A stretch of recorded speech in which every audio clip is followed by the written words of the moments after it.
नमस्कार साथियों, स्वागत है आप सभी लोगों का जीएस की खान चैनल पर। और अगर आप लोग चैनल पर नए हैं तो सब्सक्राइब जरूर कर लीजिएगा और नोटिफिकेशन पाने के लिए बेल आइकन पे प्रेस जरूर कीजिएगा। तो आज हम बात करने वाले हैं करंट अफेयर और आज है 13 दिसंबर 2023।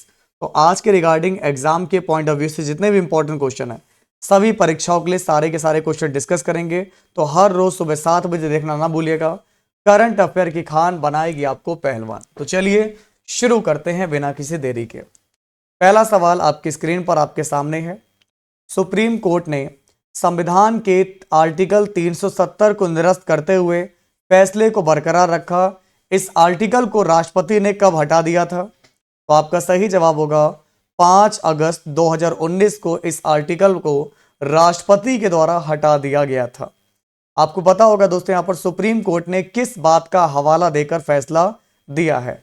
आर्टिकल 370 एक अस्थायी प्रावधान है और संविधान का आर्टिकल 1 और 370 से स्पष्ट है कि जम्मू और कश्मीर भारत का एक अभिन्न अंग है और यह भारतीय संविधान के इस पर सभी प्रावधान वहां लागू होंगे। सुप्रीम कोर्ट ने 6 पॉइंट में इस फैसले को समझाया है। खैर, जो आपके एग्जाम के पॉइंट ऑफ व्यू से होगा वही मैं बताऊंगा।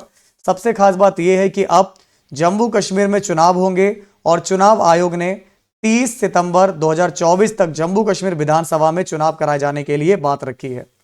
जम्मू कश्मीर को लेकर क्या इतिहास है मैं आपको बता दूं। आप सभी को पता होगा हमारा प्यारा देश भारत 15 अगस्त 1947 को आजाद हुआ, लेकिन जम्मू कश्मीर के राजा ने भारत में अपने राज्य का विलय नहीं किया। होता कुछ यूं है, 24 अक्टूबर 1947 को पाकिस्तान के कबायली लड़ाकों ने कश्मीर पर हमला कर दिया और महाराजा हरि सिंह ने भारत से मदद की गुहार लगाई। इसके बाद महाराजा हरि सिंह ने भारत में विलय पत्र पर हस्ताक्षर किए। तब भारत सेना कबायली लड़कों को खदेड़ने लगी और 31 दिसंबर 1948 को लड़ाई खत्म हुई तो जम्मू कश्मीर का लगभग 2/3 हिस्सा भारत के पास था और 1/3 हिस्सा पाकिस्तान के पास चला गया। 17 अक्टूबर 1949 को तत्कालीन राष्ट्रपति के आदेश पर आर्टिकल 370 भारत के संविधान में शामिल हुआ, जो जम्मू कश्मीर को एक विशेष राज्य का दर्जा देता है। और 1951 में जम्मू कश्मीर की संविधान सभा का गठन किया गया और इसका काम जम्मू कश्मीर के संविधान बनाना था और भारत की संसद से पारित संविधान राज्य में लागू होंगे या नहीं ये तय करना था। और होता कुछ यूं है कि 14 मई 1954 को संविधान में एक आर्टिकल 35 का ए जोड़ा गया और जम्मू कश्मीर के स्थायी निवासियों को परामर्शित करने की जिम्मेदारी राज्य की विधानसभा को दे दी गई। ठीक है, चलिए। और इसके बाद 1957 में जम्मू कश्मीर का संविधान लागू हुआ और इसके बाद संविधान सभा भंग कर दी गई। सवाल नंबर 2 एक बड़ा ही महत्वपूर्ण सवाल है। क्या सवाल है? सुप्रीम कोर्ट ने जम्मू कश्मीर में मानव अधिकारों के उल्लंघन की जांच के लिए किस आयोग की स्थापना का निर्देश दिया है? सुप्रीम कोर्ट ने जम्मू कश्मीर में मानव अधिकारों के उल्लंघन की जांच के लिए किस आयोग की स्थापना का निर्देश दिया है? सत्य और अहिंसा आयोग, कश्मीर मानवाधिकार जांच आयोग, सत्य और सुलह आयोग या इनमें से कोई नहीं? हमारा सही जवाब होगा सत्य और सुलह आयोग। तो जिनका भी आंसर आ रहा है सत्य और सुलह आयोग, बिल्कुल राइट है। थर्ड सवाल वेरी वेरी इंपॉर्टेंट। जलवायु परिवर्तन प्रदर्शन सूचकांक CCPI 2024 में भारत किस स्थान पर रहा है? तो जलवायु परिवर्तन प्रदर्शन सूचकांक CCPI climate change performance index में भारत की पोजीशन जो है 7 नंबर पे है। ये अच्छी बात है। ये रिपोर्ट कौन जारी करता है? मैंने बार बार पढ़ाया। ये रिपोर्ट जारी की जाती जर्मन वॉच के द्वारा। तो German watch, new climate institute और क्लाइमेट एक्शन नेटवर्क ने इस रिपोर्ट को 8 दिसंबर 2023 को जारी किया। क्या है ये सूचकांक? मैं आपको बता दूं। जलवायु परिवर्तन प्रदर्शन सूचकांक एक तरीका है जो देशों के जलवायु संरक्षण प्रदर्शन को मेजर करता है और प्रदूषण फैलने को रोकने के लिए उठाए गए कदम और उसके नतीजे पर इस सूचकांक तैयार करता है। मैं आपको बता दूं, यहाँ पर जलवायु संरक्षण प्रदर्शन का जो मूल्यांकन है कैसे किया जाता है। इसका मूल्यांकन 4 कैटेगरी में किया जाता है। सबसे पहले ग्रीन हाउस गैस उत्सर्जन, कुल स्कोर 40%, नवीकरणीय ऊर्जा 20%, ऊर्जा उपयोग 20% और जलवायु नीति 20%। तो इस तरीके से इसका आकलन किया जाता है। ओके, मैं आपको बता दूं, भारत उत्सर्जन लक्ष्य को पूरा करने की राह पर है। द इंडियन एक्सप्रेस की माने तो भारत 2 डिग्री सेल्सियस से नीचे के बेंचमार्क के लिए बेहतर कार्य कर रहा है और वह 2030 तक अपने उत्सर्जन लक्ष्य को पूरा करने की राह पर है। हालांकि नवीकरणीय ऊर्जा की हिस्सेदारी में थोड़ा पॉजिटिव ट्रेंड दिखाता है, लेकिन यह ट्रेंड बहुत धीमी गति से आगे बढ़ रहा है। ओके, रैंकिंग का आधार देखिए, किस देश ने साल 2030 तक अपने उत्सर्जन को कम करने के लिए कितना अच्छा काम किया है, किस देश ने खतरनाक जलवायु परिवर्तन को रोकने के लिए क्या कदम उठाए हैं, किस देश ने तापमान परिवर्तन को रोकने में क्या योगदान दिया है। तो ये सारे बेस हैं, इस तरीके से मेजर किया जाता है। तो मैं आपको बता दूं, जलवायु परिवर्तन प्रदर्शन सूचकांक 2024, इस रिपोर्ट में पहले 3 स्थान खाली रखे गए हैं, क्योंकि किसी भी देश ने सूचकांक की सभी श्रेणियों में इतना बेहतर प्रदर्शन नहीं किया है कि उन्हें पहले 3 स्थान पर जगह दी जाए। तो टॉप 10 देशों में नाम सबसे नंबर 4 पे, देखो 3 में तो कोई है नहीं, 1 से 3 तक तो कोई रखा ही नहीं गया है। नंबर 4 पे आपका डेनमार्क है, नंबर 5 पे है एस्टोनिया, नंबर 6 पे फिलीपींस है, और CCPI इंडेक्स में हमारा जो भारत है नंबर 7 पे है, नीदरलैंड नंबर 8 पे है, मोरक्को नंबर 9 पर है, और स्वीडन नंबर 10 पर है। कुछ महत्वपूर्ण देश हैं जैसे कि हमारे लिए जो पेपर में अलग से पूछे जाते हैं, हमारा UK 20 नंबर पे है, फिनलैंड 26 पर है, पाकिस्तान पड़ोसी देश 30 नंबर पे है, और चाइना आपका 51 नंबर पे है। चाइना के और प्रदूषण बहुत ज़्यादा है। इसके बाद देखिए क्या, 57 America, 58 Japan, 61 Kazakhstan, 65 UAE, 66 Iran, और 67 पे रखा गया है सऊदी अरब को रखा गया है। ठीक है, चलिए अगला सवाल आपके सामने है, एक बड़ा ही महत्वपूर्ण सवाल है। अभी आप लोगों ने सुना होगा कि RBI ने हेल्थ केयर और एजुकेशन के लिए UPI पेमेंट लिमिट 1 लाख से बढ़ाकर जो है कितनी कर दी है। RBI ने हेल्थ केयर और एजुकेशन के लिए UPI पेमेंट 1 लाख से बढ़ाकर कितनी कर दी है। तो इसको 1 लाख से बढ़ाकर जो है फिलहाल यहाँ पर 5 लाख रुपए कर दिया गया। 1 लाख से बढ़ाकर 5 लाख रुपए कर दिया है। RBI ने और किसकी लिमिट बढ़ाई है, credit card, insurance, premier payment के साथ म्यूचुअल फंड निवेश के लिए आवर्ती ई भुगतान निर्देश, तो इसकी लिमिट मौजूदा 15,000 से बढ़ाकर 1 लाख रुपए कर दी है। खैर, RBI के गवर्नर शक्तिकांत दास हैं और RBI की स्थापना 1 अप्रैल 1935 को की गई थी। ये क्वेश्चन मैंने आप लोगों को मैं लगातार पढ़ा, मैंने कल भी पढ़ा था क्वेश्चन कि मानव अधिकार दिवस कब मनाया जाता है, सबको पता होगा। मानव अधिकार दिवस मनाया जाता है, ह्यूमन राइट्स डे, 10 दिसंबर को। इसमें खास बात क्या है, खास बात इसकी थीम की है। थीम इसकी है, आपको दिया गया dignity, freedom and justice for all. तो आपको यहाँ पर दिया गया हमारे यहाँ से dignity, freedom and justice for all, ये थीम है। पहली बार 1948 में बनाया गया था। इसकी घोषणा UNO के द्वारा की गई, संयुक्त राष्ट्र महासभा के द्वारा, और इसका उद्देश्य लोगों को उनके अधिकारों के प्रति जागरूक करना है। 1993 को भारत में राष्ट्रीय मानवाधिकार आयोग का गठन किया गया।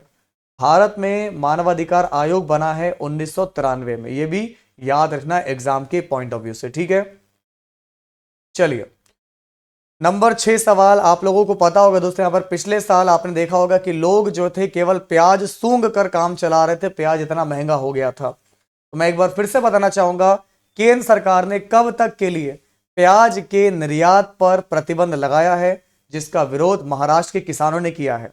तो मैं आपको बताना चाहूंगा, सही जवाब होगा 31 मार्च 2024 तक। तो यहां पर केंद्र सरकार ने जो है प्याज के एक्सपोर्ट पर 31 मार्च 2024 तक ले बैन लगा दिया। क्यों लगा दिया, अब देखो प्रोडक्ट की बढ़ती स्थानीय कीमतों पर रोक लगाने के लिए केंद्र सरकार ने यह फैसला लिया है कि इस तारीख तक 31 मार्च तक इस पर बैन रहेगा। केंद्र सरकार का फैसला 7 दिसंबर 2023 को आया, क्योंकि केंद्र सरकार ने प्याज एक्सपोर्ट पर अगस्त 2023 में 40% ड्यूटी यानी कि निर्यात शुल्क लगाया था। इस बात को याद रखना।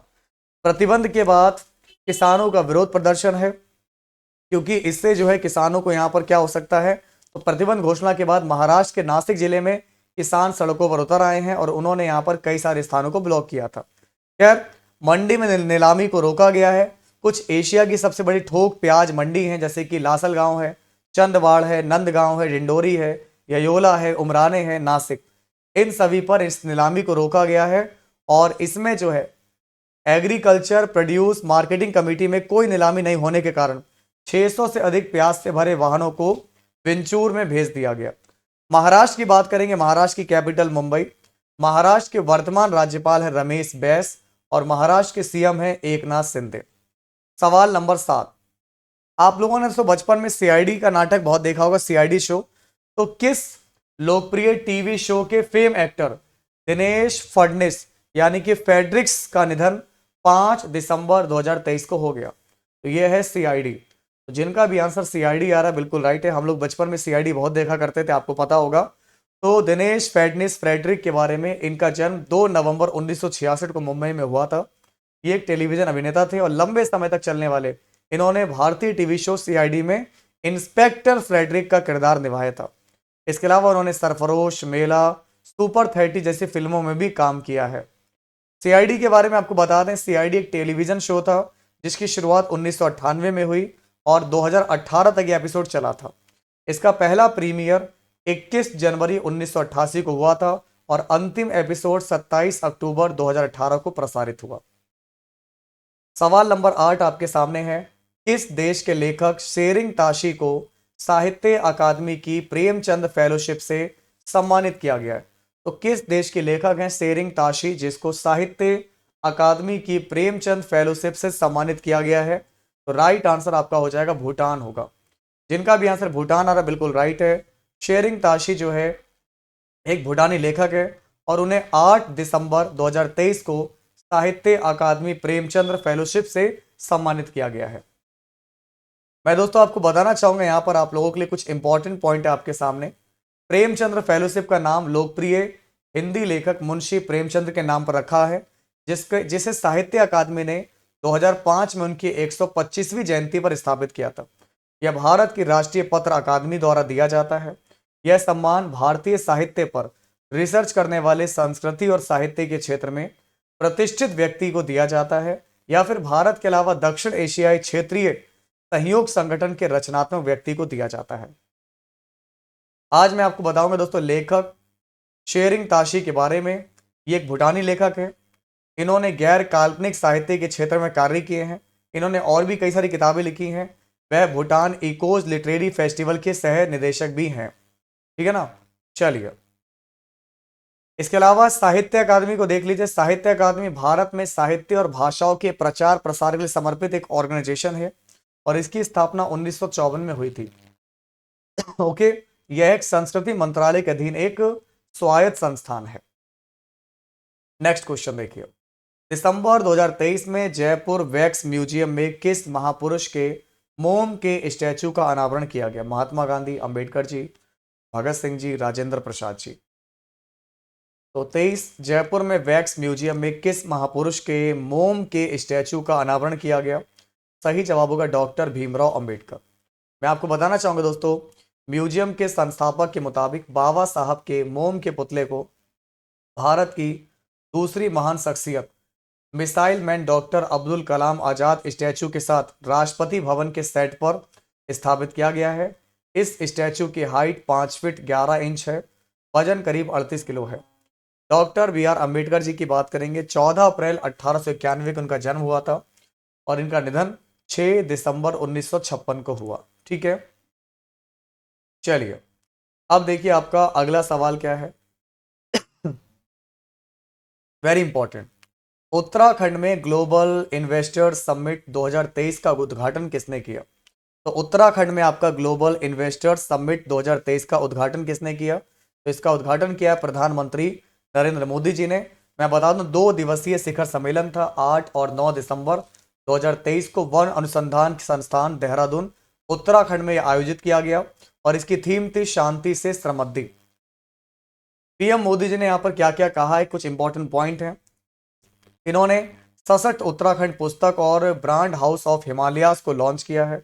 उत्तराखंड एक ऐसा राज्य जहां हम दिव्यता और विकास दोनों को एक साथ अनुभव करते हैं। भारत का स्वॉट एनालिसिस आकांक्षाओं, आशा, आत्मविश्वास, नवाचार इन सब के प्रति कार्य करेगा। ओके ना। तो ये बहुत ही इंपॉर्टेंट क्वेश्चन है आप लोगों के लिए, इसको याद रखिएगा।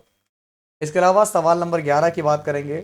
प्रधानमंत्री नरेंद्र मोदी ने किस समिट में मेक इन इंडिया की तरह वेड इन इंडिया, आपको पता होगा मेक इन इंडिया की जगह पर, मतलब मेक इन इंडिया की जैसे ही एक और अभियान है, ये पेपर में बनेगा आपका, वेड इन इंडिया। वेड मतलब शादी वाला। तो वेड इन इंडिया अभियान शुरू करने का आग्रह किया है।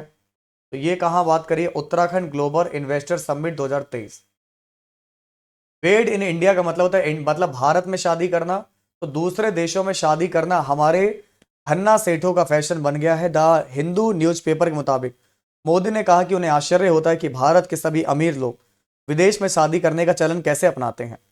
पीएम मोदी ने कहा कि अगले 5 साल में अपने परिवार में कम से कम एक शादी उत्तराखंड में जरूर करें। अगर यहाँ 5,000 शादियां भी हो जाएं तो बहुत बड़ा इंफ्रास्ट्रक्चर विकसित हो जाएगा। इससे काफी लोगों को रोजगार मिलेगा। ओके, ये कुछ कुछ यहाँ पर Adani, Patanjali group, ITC group, TVS supply chain, तो इतना इतना इन्होंने निवेश की बात की है। ठीक है ना। चलिए, इस समिट में कौन कौन लोग शामिल हुए हैं? अडानी समूह के डायरेक्टर एमडी प्रणव अडानी, और आपके जीएसडब्ल्यू के आपके सीएमडी सज्जन जिंदल, आईटीसी के आपके एमडी संजीव पुरी, पतंजलि के फाउंडर गुरु बाबा रामदेव, उत्तराखंड के governor retired lieutenant general Gurmeet Singh, Uttarakhand के मुख्यमंत्री पुष्कर सिंह धामी। इसके अलावा दुनिया भर के हजारों निवेशक और प्रतिनिधियों ने भाग लिया है। इसके अलावा देखिए क्या है, उत्तराखंड ग्लोबल इन्वेस्टर समिट 2023, तो 2 दिवसीय इन्वेस्टर समिट दुनिया भर के व्यापारिक इनके लिए बहुत ही अच्छा एक मंच है। और सही बात है दोस्तों, यहाँ से आप जो है यहाँ पर भारत के बाहर शादियां कर रहे हो तो यहाँ पर बाहर सारा पैसा जाके खर्च कर रहे हो, इससे यहाँ पर इंडिया में दोस्तों कहाँ से रोजगार बनेगा? ठीक है ना। चलिए, उत्तराखंड की बात करेंगे। यहाँ के सीएम है पुष्कर सिंह धामी है, राज्यपाल हैं retired lieutenant general Gurmeet Singh, राजधानी विंटर में देहरादून और समर में गैरसैंण है। आज का फाइनल क्वेश्चन है कि अंतरराष्ट्रीय पर्वत दिवस कब मनाया जाता है? तो पर्वत दिवस मनाया जाता है 11 दिसंबर को।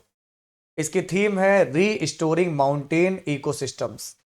11 दिसंबर को अंतरराष्ट्रीय पर्वत दिवस मनाया जाता है और इस बार की थीम है रीस्टोरिंग माउंटेन इकोसिस्टम। और इस दिन की घोषणा संयुक्त राष्ट्र महासभा ने 2003 में की थी। ओके, तो उम्मीद करता हूं करंट अफेयर आपको पसंद आई होगी। अगर आपको करंट अफेयर दोस्तों पसंद आई हो तो आज ही आप सभी लोग जीएस की खान चैनल को सब्सक्राइब कीजिएगा। यहाँ डेली सुबह 7 बजे आपकी करंट अफेयर होती है और शाम को 7 बजे दोस्तों आप लोगों की जीएस की क्लास होती है। सुबह 7 बजे करंट अफेयर और शाम को 7 बजे आप लोगों की जीएस की क्लास होती है। तो ये है जीएस की खान बनाएगी आपको पहलवान। जो भी नए बच्चे हैं, अगर आपको अपने जीएस और करंट मजबूत करनी है तो आज ही चैनल को सब्सक्राइब करिएगा और नोटिफिकेशन पाने के लिए आप बेल आइकन पे प्रेस जरूर कीजिएगा। ठीक है ना। चलिए, आज के लिए इतना ही, मिलते हैं। जय हिंद, वंदे मातरम।